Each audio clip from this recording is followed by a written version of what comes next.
Салмычы бистесінде транспорт бөкілері проблемасын хал ителер. Үзәк урамда юлны яңа баштан капиталь ремонтлыйлар.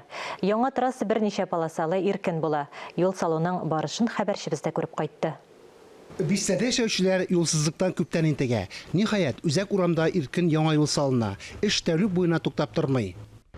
Бу участокта эшләрне 10 майда башладык. Үзем машина йөртүче буларак шуны әйтә алам. Бу иң куркыныч урамнарның берсе. Тузган чокырлар күбейде.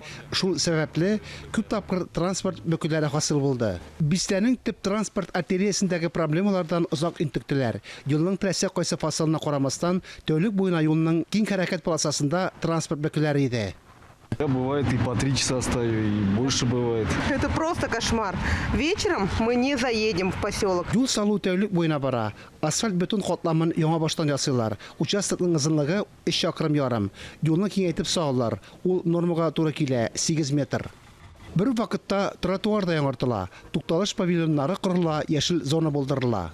Ждем, не дождемся. Очень даже радуемся. Для нас, для пенсионеров, это понятно. Мы и немножко походить хотим, когда будет хороший тротуар. Постоянные пробки были. Никуда не успевают люди на работу. И так, если дорога будет, это, конечно, хорошо для всех.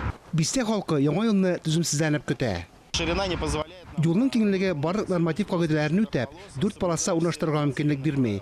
Юлны киңәйтсәк, йорт яны территорияләренә якыная. Киләчәктә юлны киңәйтү буенча проект эшләргә туры килсә, җир участокларын сатып алуга яки өлешчә сатып алырга туры килү ихтимал.